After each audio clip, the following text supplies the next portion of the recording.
présenté par Youssouf Bodian. Bonjour Youssouf. Bonjour Babacar et bonjour à tous. La Sénélec passe un marché de 36 milliards par entente directe. Il avait pourtant été rejeté par la Direction centrale des marchés publics. L'intervention du secrétaire général de la présidence, Mohamed Boun Abdallah Dionne, aurait pesé sur la balance.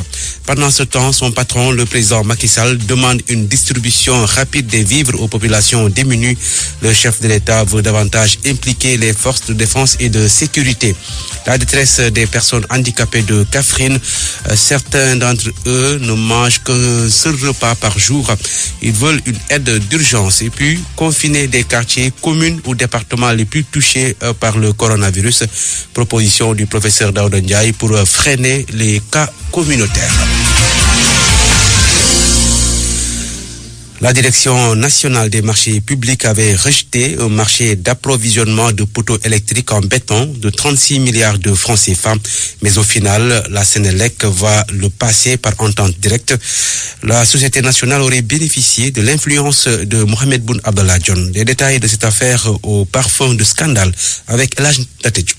Ce qui est constant est que le ministre d'État, secrétaire général de la présidence de la République, a dans cette affaire donné un coup de piston en faveur de la Sénélec, déboutée par la Direction centrale des marchés publics. La Société nationale d'électricité a saisi par lettre datée du 14 février 2020 le comité de règlement des différends de l'autorité de régulation des marchés publics pour un recours. L'avis négatif que la DCMP lui avait servi suite à sa demande d'autorisation de passer par entente directe un marché portant sur l'approvisionnement de poteaux électriques en béton par la société Excelec SA ne lui a pas vraiment plu. Un marché d'un montant de 36 milliards de francs CFA hors TVA sur une durée de 3 ans. Outre la production de poteaux en béton, Excelec SA devait réaliser pour le compte de la Sénélec des travaux pour un accès universel à l'électricité. Un marché que la Direction centrale des marchés publics avait jugé illégal. Elle a estimé que le dit marché ne rentre pas dans les cas d'exclusion de la commande publique.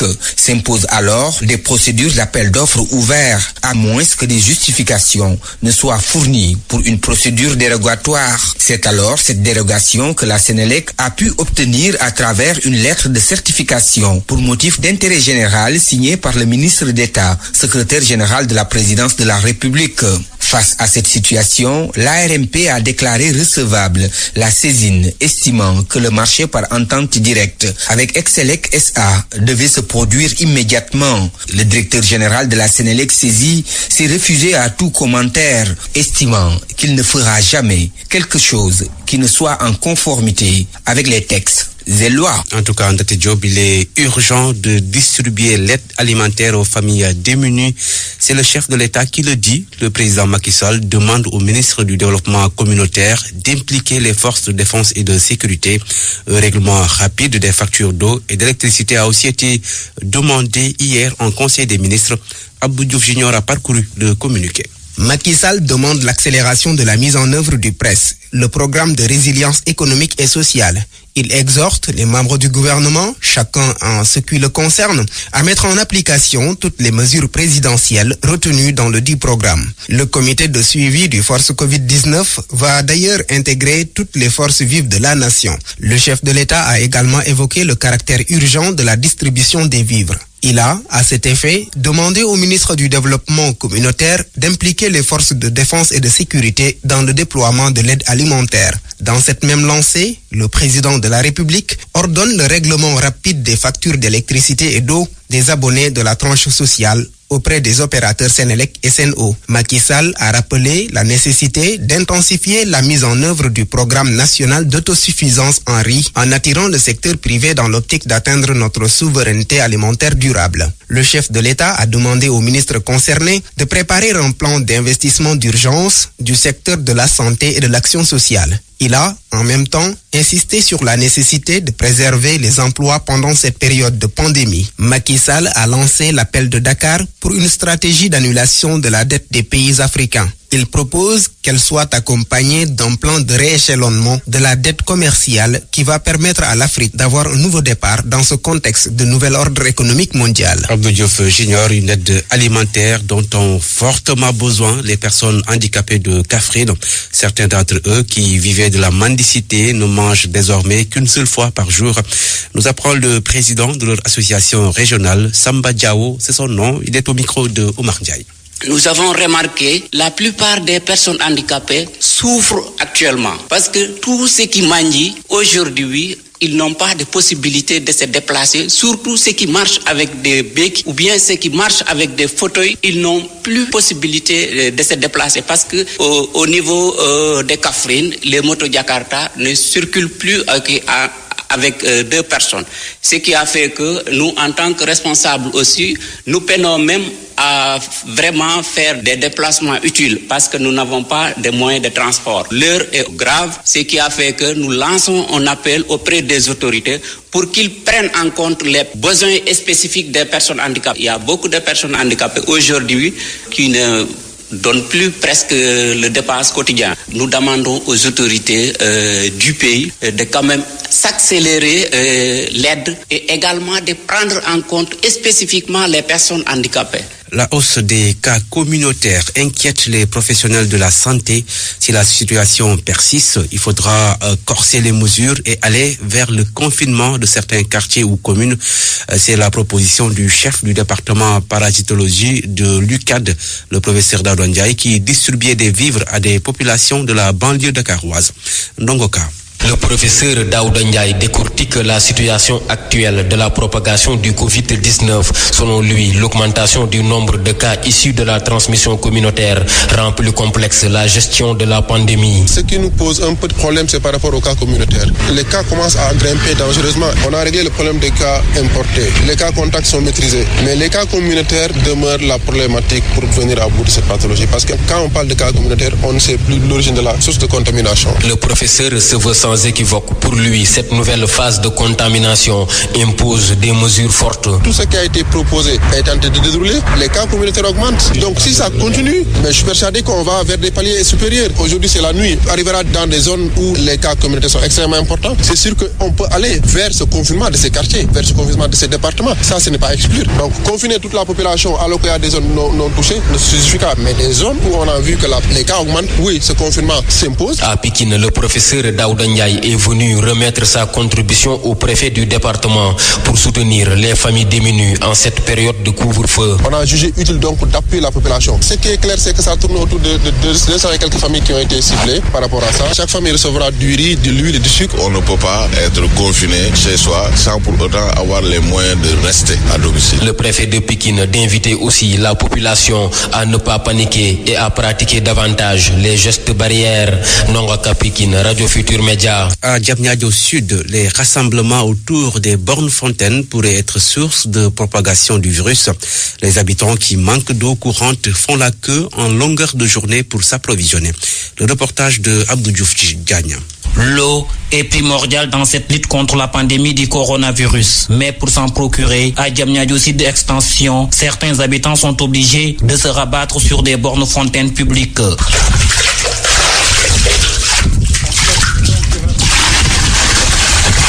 Kadiaso parle d'une situation difficile. La situation est intenable. Je suis venu de très loin. Aujourd'hui, avec la pandémie du coronavirus, nous ne pouvons pas demander de l'eau à nos voisins. Ces résidents qui assistent chaque jour à des scènes de rassemblement autour de ces bornes fontaines expriment son inquiétude, surtout avec la multiplication des cas communautaires. Le risque, c'est lié par rapport au puisage de l'eau. Les gens se regroupent au niveau des bornes fontaines publiques et là, ça devient très inquiétant, surtout par rapport à la transmission communautaire. Ainsi, ces populations interpellent les autorités compétentes. J'interpelle les autorités du ministère de la Santé et du ministère de l'Hydraulique pour aider les gens à faire face à ce Covid-19 pour que les gens ne soient pas exposés à ce risque-là, en faisant de telle sorte que les gens puissent avoir un accès facile à l'eau. Ce manque d'eau est noté également dans d'autres localités du département de Rufisque. RFM Rufisque, Abdou Diouf Diagne. Pour renforcer le dispositif de riposte contre le coronavirus, le ministère de la Santé et de l'Action sociale recrute. Un appel à candidature pour des contrats de prestation de 6 mois a été lancé. Il concerne des médecins et autres personnels soignants. Un scandale s'offusque le coordonnateur du cadre unitaire des syndicats de la santé pour la justice sociale. Cher Sec est joint par Salif Sao. On veut prendre des diplômés d'État pour les recruter sous forme de contrat. C'est extrêmement grave. Et celui qui est en train de le proposer, il est à la retraite depuis 2 ans. Et il n'est même pas agent de santé. Et il y a des cadres ici du secteur de la santé qui sont des médecins infirmiers et qui ont fait des gestions de ressources humaines. On est en train de prendre des gens qui ne sont pas des agents de santé, qu'on recrute dans la fonction publique. Et les diplômés, on les fait signer des contrats. C'est nous insulter. C'est insulter la nation. Et le président doit prendre ses responsabilités par rapport à cette situation. On est sur les mises postes budgétaires que l'État nous donne dans le cadre du recrutement. Un grand nombre est réservé à leur clientélisme politique. À l'heure actuelle, le nombre de fonctionnaires dans la fonction publique sénégalaise, en ce qui concerne le personnel de la santé, ne fait pas 15 000. Et sur les 15 000, on voit même plus de 2 000 à 3 000 personnes à qui on ne peut pas attribuer dans le cadre du tableau des emplois et des effectifs un seul profil, en tout cas, qui répond aux besoins du secteur de la santé. Et chaque fois, on les dénonce. Les gens ne peuvent pas continuer à se sacrifier pour un système avec un déficit énorme en personnel et qu'on continue. Et puis en plus bref, à Kaolack, trafic de chanvre indien en plein couvre-feu. Les éléments de la subdivision des douanes de Kaolack ont saisi 5 colis de 250 kg d'une valeur de 20 millions de francs CFA. L'opération a eu lieu vers la frontière avec la Gambie et puis affaire Ibacham, morte lors d'une soirée privée à Dakar. Les 8 personnes impliquées font l'objet de retour de parquet après le déferment hier devant le procureur Babacar. Le journal de Youssouf Bodian à 7h11. Bonjour Abdoulaye Ndiaye. Bonjour Babacar. À tout à l'heure pour votre chronique, on va dire télé-chronique, rendez-vous après la culture. Le secteur du tourisme frappé de plein fouet par la crise sanitaire du coronavirus, l'exemple de l'île de Gorée. Notre invité à 7h40, Augustin Senghor, le maire de Gorée et par ailleurs président de la Fédération sénégalaise de football. 7h12. Nous accueillons Anna Rocha pour la culture. Bonjour à tous. 6 jours aujourd'hui qu'Alun Badara Diagne Golbert nous a quittés. Dans sa ville natale Saint-Louis, des voix s'élèvent de plus en plus pour qu'un monument ou une place publique porte son nom. Icône de la culture, du théâtre particulièrement, il a toujours été considéré comme un symbole de la ville tricentenaire. La correspondance de Mohamed Nabissila. De plus en plus, des voix de Saint-Louisiens s'élèvent pour réclamer qu'une rue ou un édifice porte le nom de El Hadj Alun Badara Diagne Golbert. Une place importante de la ville tricentenaire de Saint-Louis doit effectivement porter le nom de Golbert. Et pour Mbagnick Diagne, il s'agit d'une bonne occasion pour marquer la reconnaissance de toute une communauté à une personne qui s'est donné corps et âme pour le développement de sa ville. Eu égard vraiment à toutes les actions de développement qu'il a entreprises pour vraiment contribuer au développement économique, social, culturel, politique de la vieille cité. Au-delà de tout ça, l'artiste, le comédien, le journaliste ou tout simplement le patriote doit être élevé au rang des immortels selon Cheikh Ba. Il méritait d'abord de son vivant, il y ait peut-être une rue ou bien une place qui porte son nom. Maintenant qu'il n'est plus là avec nous, l'homme doit être quand même élevé au rang des immortels à Saint-Louis. C'est une icône, c'est pratiquement le totem de Saint-Louis. Donc je pense que c'est tout à fait normal. Son nom restera à jamais gravé dans l'histoire de Saint-Louis. Saint-Louis, reconnaissant, prie pour son fils, qui repose pour l'éternité au cimetière de Marmial, où il avait déjà aménagé sa tombe. La place du souvenir a un nouveau boss. Elle s'appelle Ngakan Nying. Elle remplace Adiassi qui a occupé ce poste depuis 2014. Ngakan Nying était jusqu'ici la directrice du centre culturel régional de Fatick.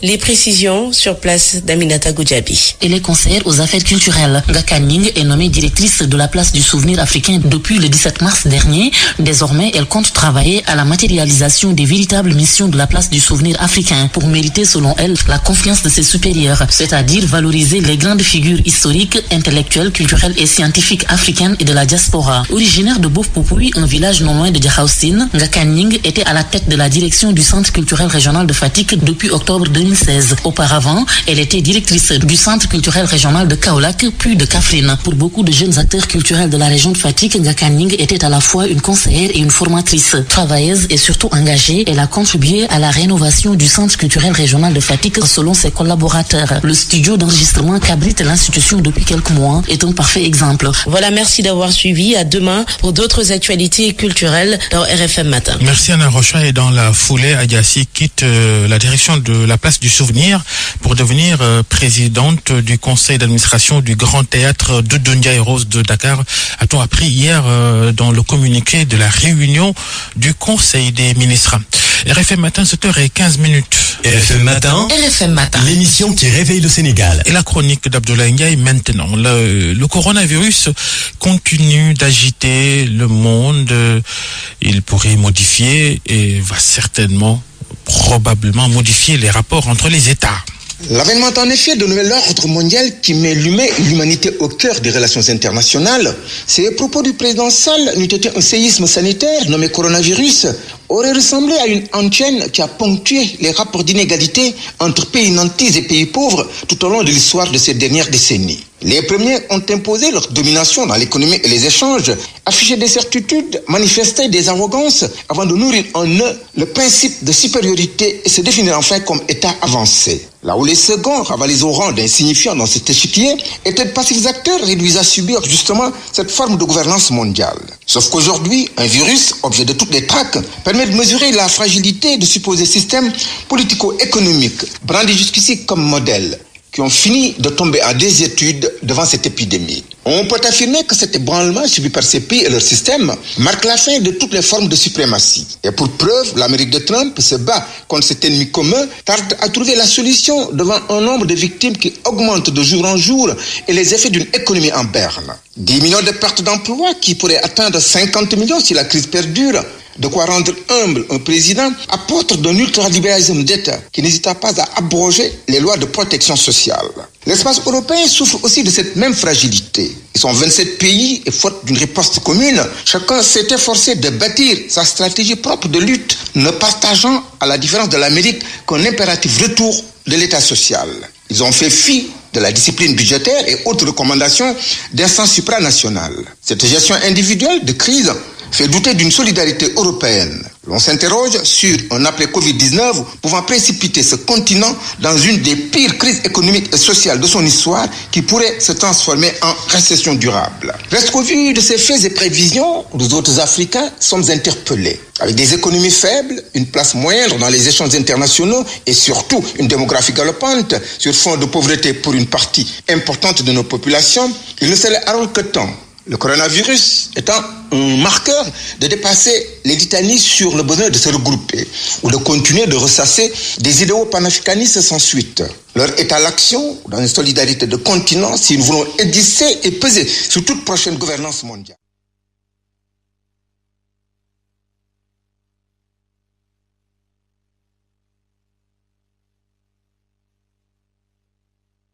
Abdoulaye Ndiaye, merci pour cette chronique. Et en attendant, l'État sénégalais fait face à ce qu'on appelle la transmission communautaire de la maladie. C'est à la une de votre revue de presse, Mohamed Ali Mouba. Oui, affaibli sur les autres fronts, Corona accélère la cadence des cas communautaires pour se rattraper. La mère des batailles pour le virus, pour peur bleue sur Dakar et sa banlieue. Bichon, le journal Las Kermassar, la menace exclame à Grand Place, 10 cas détectés en 4 jours, alerte Libye.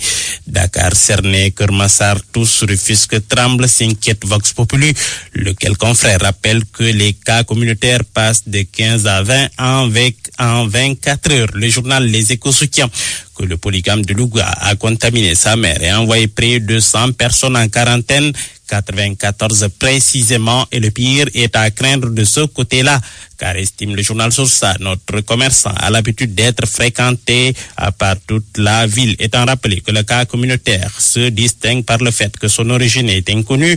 Pourquoi ne pas rendre le masque obligatoire, se demande en manchette Vox Populi, et de répondre que c'est le moyen le plus efficace pour freiner l'élan de la maladie. Masque, foulard, turban, bout de tissu, sortir toute l'armada, l'essentiel étant d'éviter de croiser le méchant le virus, le chemin du méchant virus. Et le gouverneur de Tamba, à ce niveau, a pris les devants. Omar Mamadou Baldé l'impose au marché et il a d'ailleurs passé commande auprès des artisans de la ville pour 10 000 pièces. Et pour cela, le confrère note qu'il est à la fois un gouverneur progressif et radical. À Dakar, le rond-point Keur-Massar a été débarrassé de ses commerçants et autres ouvriers. La bombe en passe d'être désamorcée, relève le journal. Pendant ce temps, Rufisque se bunkérise, mais des centaines de cars surchargés font la navette entre les deux villes, alerte encore Ouah Grand Place. Pour le Sud Quotidien, ce n'est pas demain la veille car les mauvaises habitudes perdurent chez certains gorgorlous. Gargotes, surcharge, hygiène font de la résistance. L'insouciance des gargotières, le forochtia et leur soupe légendaire. Beaucoup refusent encore de tourner le dos. C'est pourquoi les Badian Goch et autres ASC sont appelés à la rescousse pour tenter de raisonner les plus récalcitrants. La distribution de l'aide alimentaire. Macky Sall presse son gouvernement. Mansour Faye invité à donner au plus vite l'aide, écrit Le Soleil. Le journal Les Échos note que Touba, Mosquée au niveau national et Grand Yoff à Dakar vont avoir la part du lion. Le plus grand nombre de bénéficiaires de l'aide alimentaire, 17 000 bénéficiaires, tous les ménages inscrits au registre national unique ou vulnérable à la crise du coronavirus. Le chef de l'État a annoncé aussi une ordonnance pour préserver les emplois durant la pandémie. Plutôt, les ministres concernés invités à préparer un plan d'investissement d'urgence du secteur de la santé et de l'action sociale. Macky dans tous ses états, l'observateur note que le chef de l'État a annoncé des mesures dérogatoires au licenciement et chômage technique durant cette pandémie. À lire les nouvelles règles pour le licenciement, le chômage technique et les rémunérations pour les hôteliers qui refusent de participer à l'effort de guerre. Macky prend des sanctions. Le chef de l'État qui goûte peu à la décision de certains hôteliers de ne pas soutenir la lutte en loi et non en cédant le réceptif pour 50 000 francs par jour et par personne au ministère de la Santé pour confiner les cas contacts. À tout cela, le président a demandé leur exclusion pure et simple des mesures incitatives prises par l'État du Sénégal. L'affaire Iba Thiam, retour de parquet pour Damamar et compagnie. Ils sont en quarantaine à la cave du palais de justice, relève le journal Le Quotidien. Et le dossier prend une nouvelle tournure. Car l'observateur nous dit ce matin que le procureur a ordonné l'ouverture d'une information judiciaire. Dans le journal Source A, les candidats à l'émigration clandestine continuent de quitter Dakar pour aller vers l'Italie, défier là-bas coronavirus, nous dit le journal Source A. 5 Sénégalais ont perdu la vie, même si leurs corps sans vie ont été repêchés. Covid-19 oblige. Les victimes ont été tout simplement enterrées quelque part à côté des eaux libyennes sur la plage. À la une de Libye, main basse de Teranga, gold sur l'or du Sénégal, révélation sur un scandale, titre Le Confrère. Serigne Ndiaye Bouna et son associé ont été roulés sur 20 millions de dollars. Après avoir sorti des miettes, Teranga Gold, qui a usé de pratiques inédites, va empocher 1 milliard de dollars en exploitant la mine de Sabodola, informe encore Le Confrère. Nous parlons sport pour boucler à la une du journaliste quotidien. Les Lions et la Tanière, 30 sélections, 5 buts et 4 passes décisives. Keita Baldé, l'étoile tarde à briller, constate Le Confrère. Attendu en Messi en 2016, un rendement en deçà des attentes, fort caractère, problème de discipline. Sarnian Baldé face à une grosse concurrence. Et puis, dans le journal Record, course au Ballon d'Or 2020, Sadio prévient Messi et Ronaldo. Je sacrifierai tout ce qui est possible pour gagner le Ballon d'Or. Merci Mohamed Ali Mouba, Forochaya, Boucheron Ali Mouba, dans cette revue de presse. Merci. RFM Matin, 7h24 à l'instant. Une pause et la suite. Facilitez-vous la vie avec Wizall Money, votre calpé qui vous fait économiser de l'argent et de l'énergie. Avec Wizall Money, envoyez et recevez de l'argent partout au Sénégal. Payez toutes vos factures et vos abonnements gratuitement. Achetez du crédit téléphonique pour vous et vos proches. Pour profiter pleinement de tous ces services, téléchargez